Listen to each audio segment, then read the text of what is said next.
So now we will start practice set 3.4 first problem, that is on the 1st January 2016 Sanika decides to save ₹10, ₹11 on second day. ठीक है, so 1st January 2016 को सानिका ने decide किया कि मैं कुछ पैसे यहाँ पे सेव करूंगी. ठीक है, ठीक है. तो यहाँ पे फर्स्ट डे जो था 1st जनवरी का, उस डे पे सानिका ने सेव किए ₹10. फिर सेकेंड डे पे सानिका सेव कर रही है ₹11. थर्ड डे पे सानिका सेव कर रही है ₹12. तो ऐसे करते करते वो 31 दिसंबर तक सेव कर रही है पैसा. ठीक है, सो 31 दिसंबर मतलब 1 जनवरी से 31 दिसंबर तक कर रही है. मतलब कितने दिन हो गए? वैसे तो 365 डेज होते हैं, पर ये 2016 जो है ये क्या है? लीप ईयर है. ठीक है, सो लीप ईयर क्यों है ये? क्योंकि जो लास्ट वाले डिजिट 2 डिजिट्स है यहाँ पे, लास्ट वाले 2 डिजिट्स है वो क्या है यहाँ पे? They are divided by 4. This 2 digits are divided by 4.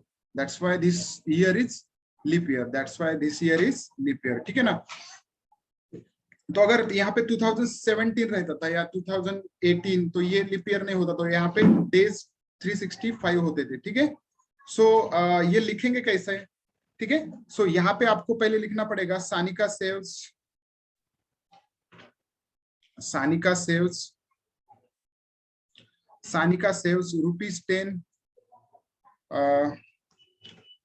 तो आप ऐसे लिख सकते हो, फर्स्ट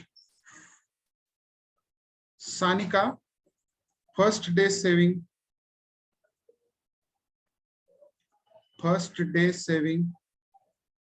इज इक्वल्स टू ₹10. ठीक है ना, ₹10 सेव कर रही है सानिका.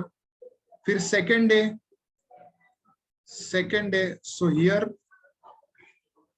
ऐसे आपको लिखना है यहाँ पे. ठीक है, second day saving is ₹11. Third day saving is ₹12.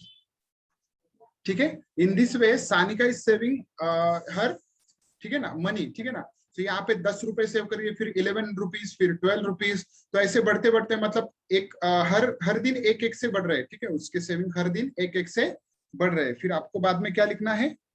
So here her saving is increasing, her each saving is increasing by ₹1.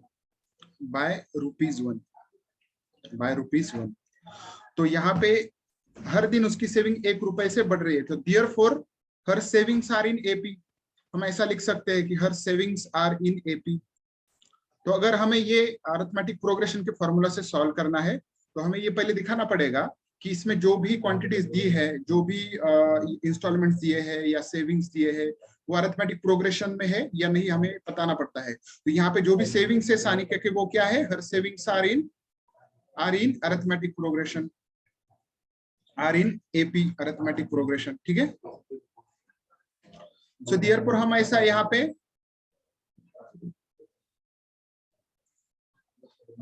उसके जो सेविंग्स है 10, 11, 12, डॉट.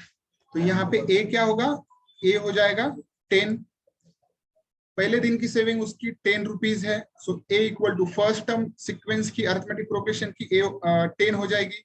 फिर यहाँ पे डी क्या है? D is second minus first, that is 1.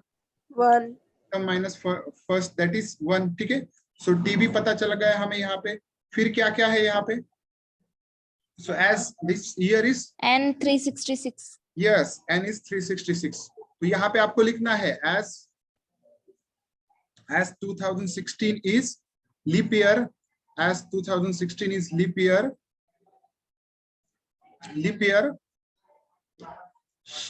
So she saves for 366 days. ऐसा आप लिख सकते हो. ठीक है, so here n will be 366. ठीक है, so यहाँ पे n भी मिल गया हमें, a भी मिल गया. DB मिल गया और DB। सर आपका माइक म्यूट है। हाँ यस, अभी n equal to 366, d equal to 1 and first term is equal to 10, ठीक है ना। तो ये तीन टर्म्स है हमारे पास। तो इससे हमें क्या यहाँ पे फाइंड आउट क्या करना है, what would be her total saving, ठीक है ना। टोटल सेविंग यहाँ पे फाइंड आउट करनी है। मतलब क्या करना है हमें, कि जो भी टर्म्स है SN।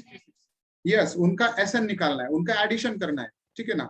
पहले दिन 10 रुपए उसने सेविंग की, दूसरे दिन 11 रुपीज, तीसरे दिन 12 रुपीज, फिर 13, 14। तो इसका सबका टोटल सेविंग मतलब क्या, इन सबका एडिशन, इन सबका सम यहाँ पे हमें फाइंड आउट करना है। तो क्या आएगा फिर, so therefore so we have to find here is SN, so total saving will be, तो ऐसा आप पहले लिख सकते हो।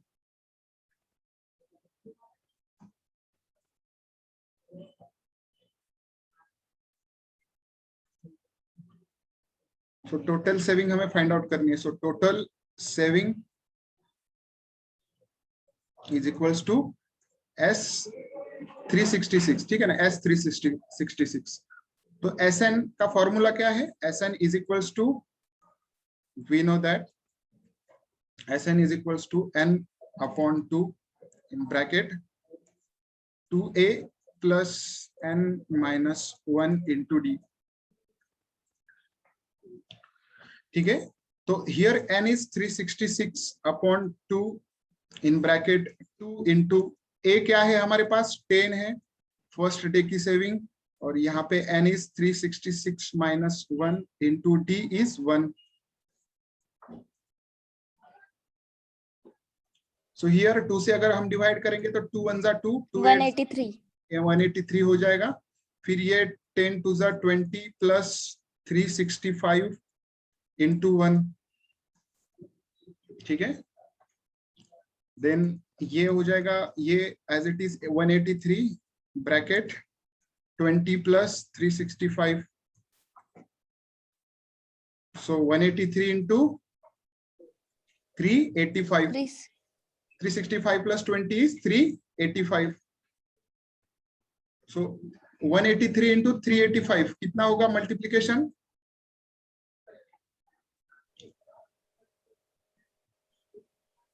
कोई सॉल्व करेगा, ये किसने किया, ये कौन है, ऋतुजा रॉय कौन है, ऋतुजा रॉय कौन है ये,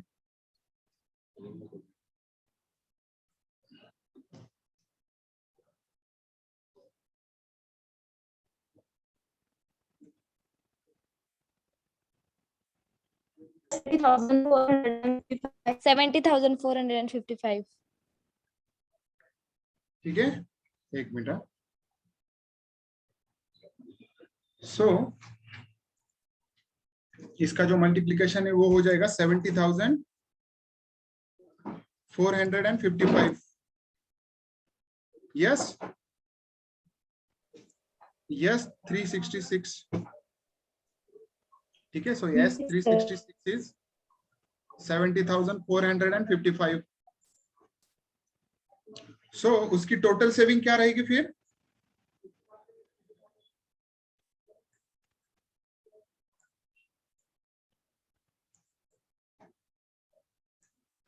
आवाज आ रहा है सबको, yes sir. Yes sir, Sanika total saving is 70,455। Yes, saving will be 70,455, ठीक है। सो समझ में आ गया ये question, yes sir. Very nice, good. तो सेकंड क्वेश्चन क्या है अभी,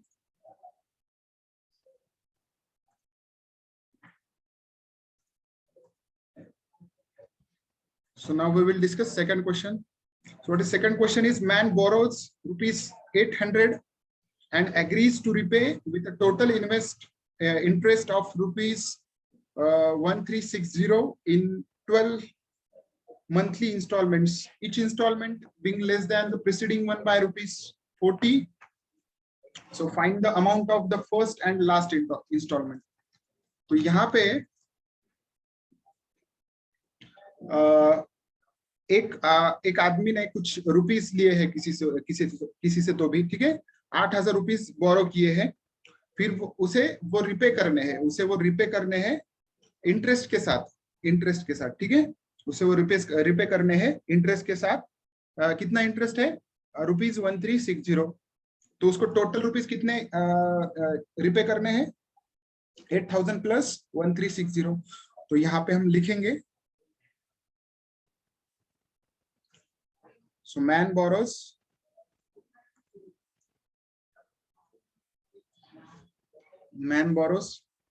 ठीक है, man borrows 8,000 rupees 8,000 and agrees to repay with total interest of man borrows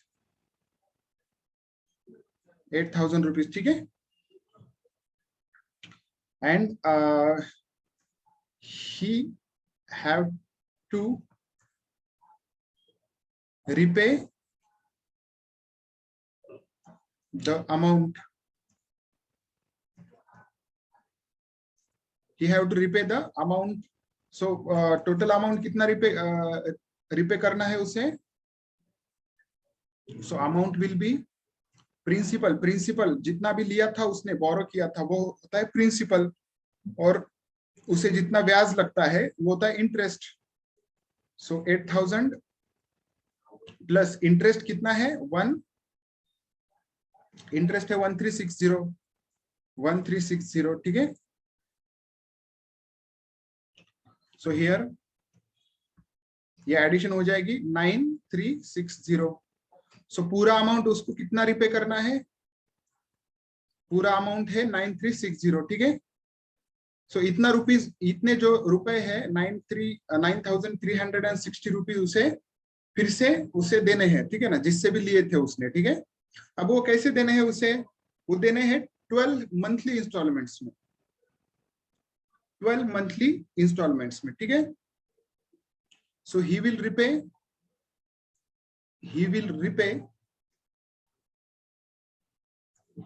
the amount in 12 monthly installments, ऐसा आपको लिखना है, मंथली इंस्टॉलमेंट्स। अभी ये जो भी मैं लिख रहा हूँ ये ऑलरेडी आपको गिवन मतलब एग्जांपल में दिया है, तो आपने जो भी दिया है वो लिखते जाना है, और फिर उसका जो भी है वो आपको यहाँ पे लिखना पड़ेगा। मतलब यहाँ पे monthly repay the amount in 12 monthly installments. तो ये 12 क्या होगी? किसकी वैल्यू होगी 12? n की। यस, वेरी नाइस, n की वैल्यू होगी 12, ठीक है। तो यहाँ पे ठीक है। So here so therefore n equal to 12, ठीक है। सो n की हमें तो वैल्यू यहाँ पे मिल गई, ठीक है। यहाँ पे हमें फर्स्ट इंस्टॉलमेंट के बारे में भी पता नहीं है, जो कि हमें फाइंड आउट करना है। फर्स्ट एंड लास्ट इंस्टॉलमेंट भी हमें पता नहीं, मतलब फर्स्ट टर्म और लास्ट टर्म हमें पता नहीं है, ठीक है। पर यहाँ पे हमें पता है कि कितने टर्म्स है, यहाँ पे 12 टर्म्स है, 12 इसमें हमें देने हैं, रिपे करने हैं वो पैसे, ठीक है। और हमें क्या यहाँ पे क्या पता है? Each installment being less than the preceding 1/40। तो यहाँ पे n की वैल्यू हमें मिल गई, तो यहाँ पे आपको ये भी लिखना है, each instalment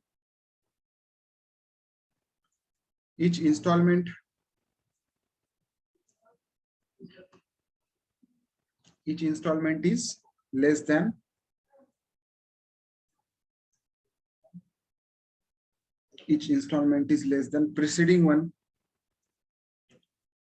Preceding means what? Preceding one by rupees 40, ठीक है। तो ईच इंस्टॉलमेंट क्या हो रहा है? मतलब जो पहला वाला था उससे छोटा हो रहा है, ठीक है ना, माइनस में जा रहा है, -40 हो रहा है, ठीक है। तो यहाँ पे जो इंस्टॉलमेंट है वो कम होते जा रहा है 40 से, ठीक है। जो पहला इंस्टॉलमेंट है तो वो कम होगा, दूसरा इंस्टॉलमेंट 40 से कम हो जाएगा, फिर तीसरा 40 से कम होते जा रहा है, ठीक है। तो यहाँ पे 40 से कम होते जा रहा है, इसका मतलब क्या है? Therefore the installments are in AP। So therefore the installments are in AP, हम ऐसा लिख सकते हैं, installments are in AP, installments are in AP, तो ये जो इंस्टॉलमेंट्स है वो क्या है, एपी में है, हम ऐसा लिख सकते हैं, ठीक है।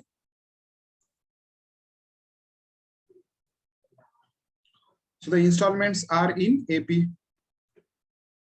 So यहाँ पे एपी तो है, ये हमें पता चल गया है, ठीक है।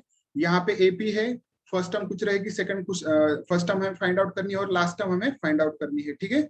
सो ये वाला जो है ये क्या हो जाएगा, वो लेस हो रहा है, 40 से लेस हो रहा है, मतलब यहाँ पे डी क्या मिलेगा, यहाँ पे डी क्या आएगा हमारे पास, 40 एन रहेगा 12 और डी क्या रहेगा, -40 -40 रहेगा, ठीक है।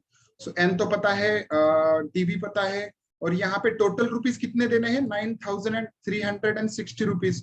तो एस एन की वैल्यू यहाँ पे मतलब 12 महीने में हमें इतने रुपीस, टोटल रुपीस हमें पे करने हैं, रिपे करने हैं, दैट इज 9360। सो S12 की वैल्यू हो जाएगी 9360 रुपीस, ठीक है। सो एस एन का फॉर्मूला यहाँ पे यूज करो। So we know that Sn is equals to n upon 2 in bracket 2a plus n minus 1 into d। तो यहाँ पे हमें क्या क्या पता है Sn के फॉर्मूला में, Sn पता है, ठीक है। अब देखो यहाँ पे बच्चों, यहाँ पे आपको दो फॉर्मूला यूज करके ही एग्जाम्पल सॉल्व करना पड़ेगा, एक तो Sn का फॉर्मूला, नहीं तो फिर Tn का फॉर्मूला, ठीक है। तो कौन सा फॉर्मूला यहाँ पे बैठता है, Sn अभी देखो यहाँ पे टोटल रुपीस दिए है ना, तो टोटल रुपीज उसे 9360 ये रिपे करने हैं 12 महीने में, तो टोटल एडिशन हो जाएगी ना, इंस्टॉलमेंट्स की टोटल एडिशन हो जाएगी, तो इसलिए हमने Sn का फॉर्मूला यूज किया। सो S12 12 महीने में S12 इक्वल टू कितना होगा, 9360।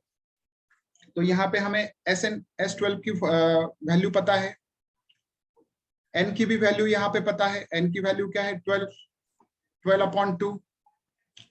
सो यहाँ पे 2 इंटू ए हमें पता नहीं है, फर्स्ट टर्म पता नहीं है, फर्स्ट इंस्टॉलमेंट हमें पता नहीं है, फिर बाद में n की वैल्यू पता है 12 माइनस 1 इंटू डी, डी भी पता है, दैट इज -40,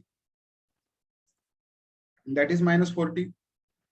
सो 2 6 सो ये 6 होगा, सो 2a plus 12 minus 1 is 11 minus into -40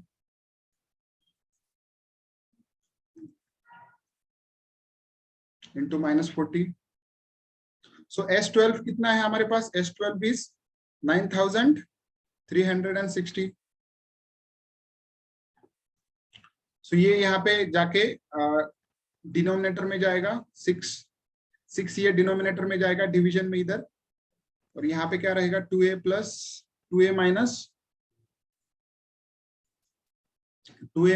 ये हो जाएगा 0 और ये 4, ठीक है। 11 4 जा 44।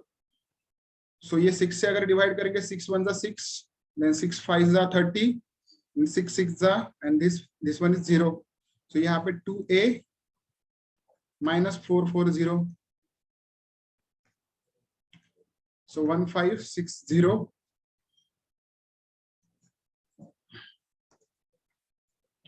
plus 440 plus 440, ठीक है। यहाँ पे रहेगा 2a। सो ये एडिशन इसकी क्या मिलेगी, 2000 इक्वल टू 2a। सो ये 2 जाएगा डिवीजन में, सो 2000 अपॉन 2 इक्वल टू a। तो यहाँ पे a की वैल्यू क्या मिलेगी हमें, 1000 will be the a means what, first installment, ठीक है। a मतलब क्या होती है, फर्स्ट टर्म होती है, तो फर्स्ट इंस्टॉलमेंट उसे कितने का देना पड़ेगा, यहाँ पे 1000 रुपीज का फर्स्ट, ठीक है, 1000 रुपीज, ठीक है, वेरी गुड।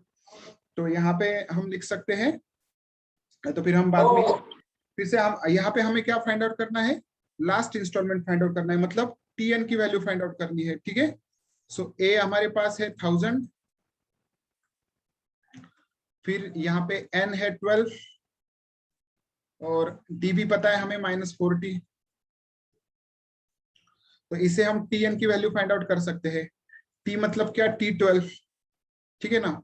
लास्ट इंस्टॉलमेंट मतलब क्या, T12 आएगा, ठीक है ना, 12th टर्म आएगी। So 12th term is a plus, so यहाँ पे पहले तो आपको फॉर्मूला लिखना है, we know that Tn equal to a plus n minus 1 into d। So T12 equal to A is 1000 plus n is 12 minus 1 into D is minus 40.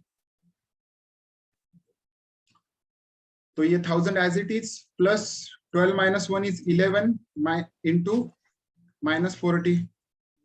11 into minus 40. So ये 1000 और ये होगा minus 11440. ठीक है, 440.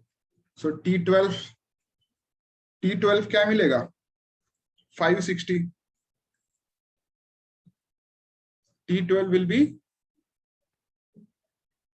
560. ठीक है, तो लास्ट का जो इंस्टॉलमेंट है, last installment will be 560 rupees. ठीक है, रुपीज 560. तो यहाँ पे आप लिखो, so amount of first instalment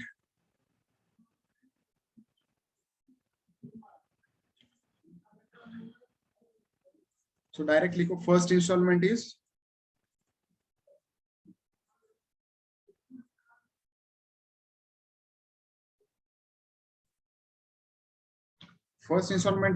of rupees 1000 and last installment 560 is of rupees 560.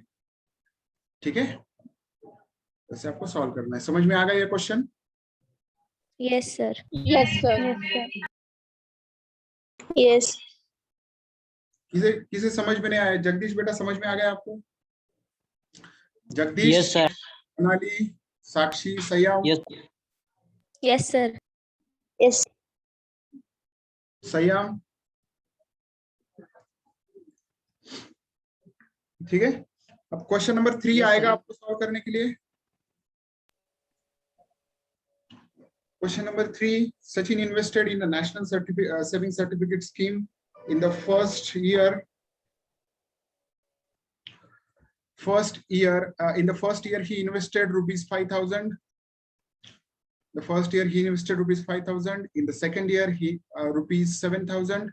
In the third year, rupees 9,000, and so on. So find the total amount that he invested in 12 years. क्या आपको solve करने आएगा ये? Yes, sir. Yes, कौन बताएगा sir. कैसे solve करना है, कैसे सॉल्व करना है, क्या क्या होगा यहाँ पे? एसनच्या फॉर्म्युलाने. Yes, find the total amount that he invested in 12 years. यहाँ पे सचिन कहाँ पे इन्वेस्ट कर रहा है? नेशनल सर्टिफिकेट स्कीम में. यहाँ पे कुछ भी दे दो, आपको कुछ फर्क नहीं पड़ता, कुछ भी दे सकते हो, किधर इन्वेस्ट कर रहा है, किधर किसी से ले रहा है, किसी को दे रहा है. ठीक है ना? तो यहाँ पे जैसे इन्वेस्ट कर रहा है वो हमें देखना पड़ेगा. फर्स्ट ईयर ही इन्वेस्टेड, पहले ईयर में कितने इन्वेस्ट कर रहा है? 5,000. दूसरे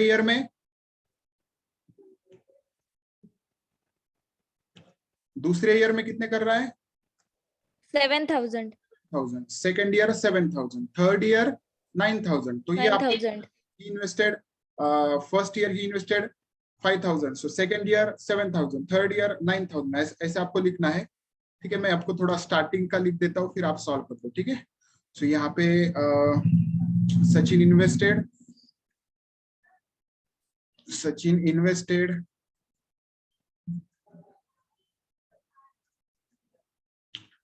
So first year investment ऐसा लिख सकते हो आप, Sachin's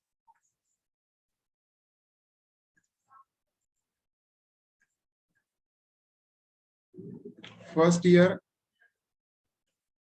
investment. So first year की इन्वेस्टमेंट कितनी है उसकी? फर्स्ट ईयर की इन्वेस्टमेंट 5,000. 5,000. चलो, very nice. 5,000. Second year 7,000. Year rupees 7,000. ऐसे आपको जो गिवन डेटा है वही लिखना है, जो भी दिया है गिवन डेटा वो लिखना है आपको. Third year 9,000. चलो, वेरी नाइस, रुपीज 9,000. तो ये क्या हो रहा है, आपको क्या होते दिख रहा है? अरिथमेटिक प्रोग्रेशन है कि ये जो भी इन्वेस्टमेंट है वो yes sir यस, क्योंकि यहाँ पे फर्स्ट इन्वेस्टमेंट क्या है? 5,000, फिर 7,000 कितने से बढ़ गया? 2000. 2000 से. बढ़ गया, फिर यहाँ पे थर्ड ईयर में 2000 से बढ़ गया, ठीक है, ठीक है। तो यहाँ पे so each installment each so यहाँ पे आप क्या लिख सकते हो, so each investment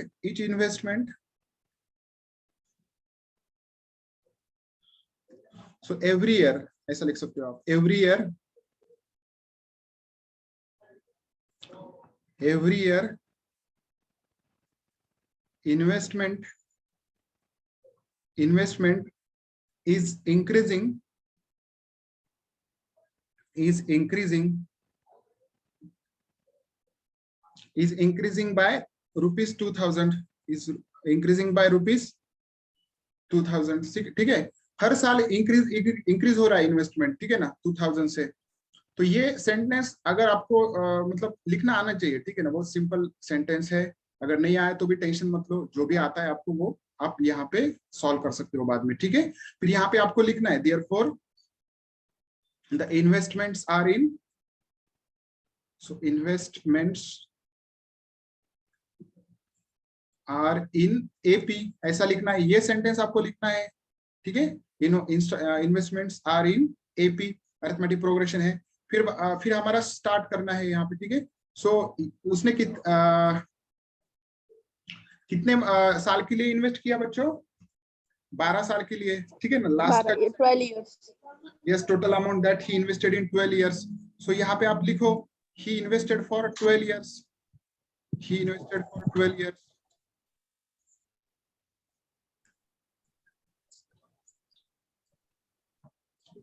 he invested for 12 years.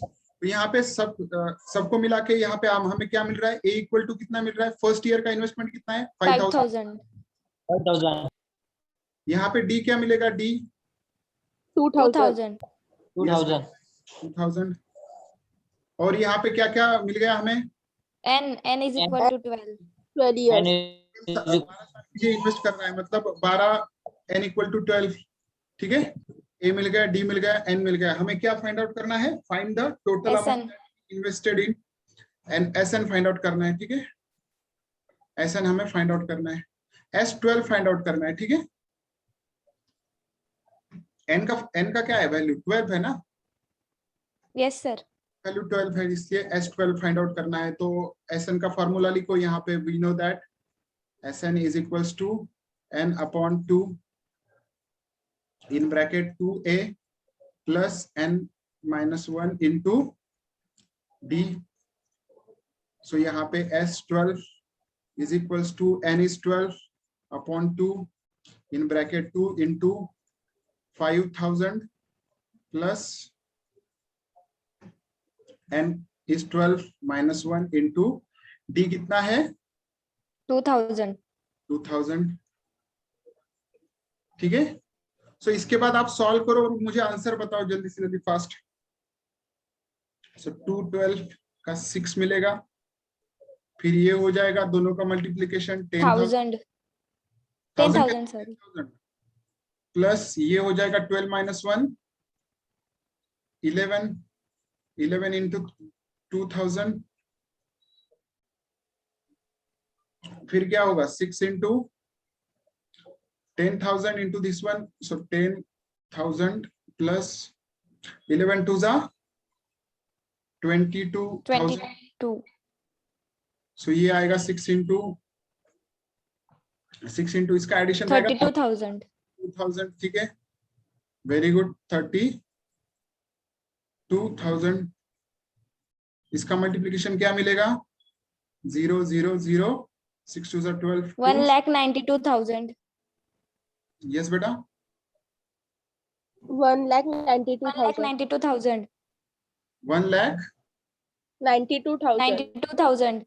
Very nice. सो ये मिल जाएगा 1,92,000, ठीक है। So S12 is 1,92,000, ठीक है, समझ में आ गया। Yes sir. Yes है? sir. इसमें कुछ आपको दिक्कत है इस प्रॉब्लम में, No sir. कुछ आपको समझा नहीं?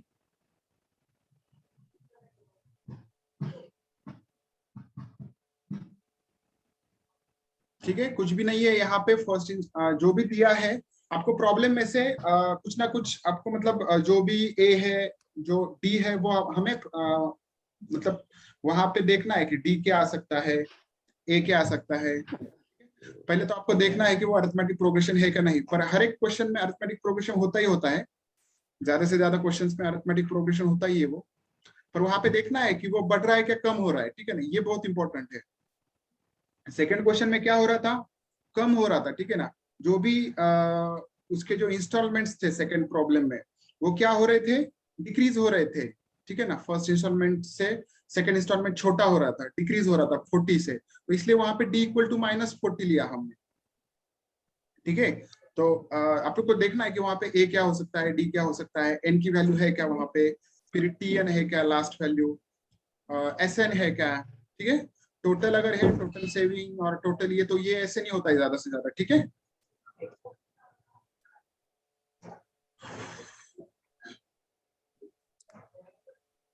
चलेगा, तो अब नेक्स्ट प्रॉब्लम,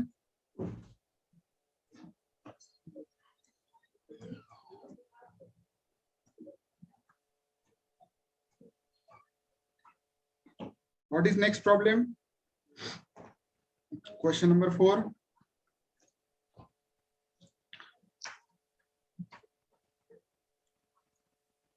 चलो बताओ क्वेश्चन नंबर 4 में क्या क्या दिया है।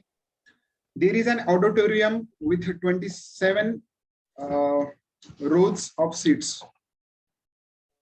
There are 20 seats in the first row, 22 seats in second row, 24 seats in the third row. ठीक है, यहाँ पे देखते हैं हम 24 seats in the third row and so on. Find the number of seats in the 50th row and also find how many total seats are there in the auditorium. ठीक है, try करो। अब आप यहाँ पे देखो ऑडिटोरियम है, वहां पे 27 rows of seats है, there are 20 seats in first row, फिर सेकंड रो में 22 सीट्स है, थर्ड रो में 24 सीट्स है, तो ये कितने सीट्स कितने कितने से बढ़ रहा है, 2 से। यस यस, पहला जो रो है वहां पे कितने सीट्स है, ऐसे 20 सीट्स है, फिर दूसरे रो में थोड़े बढ़ रहे 22 हो रहे, फिर तीसरे रो में 24 हो रहे, ठीक है। फिर ऐसे करते करते करते कितने रोज है ये, 27 रोज है, तो पहला 20 है, फिर 24 22 फिर 24,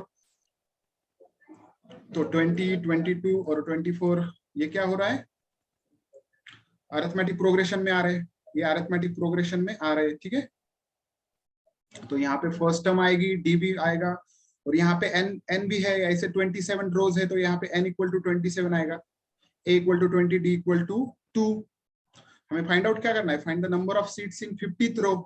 50th रो इसका मतलब क्या है, हमें T15 TN last TN yes, last नहीं, लास्ट T27 होगा यहाँ पे, क्योंकि T27 रोज है ना, तो हमें 50th रो का निकालना है, तो T15 निकालना है, T15, तो हम निकाल सकते हैं T15 यहाँ से, और बाद में find out how many total seats are there in the auditorium.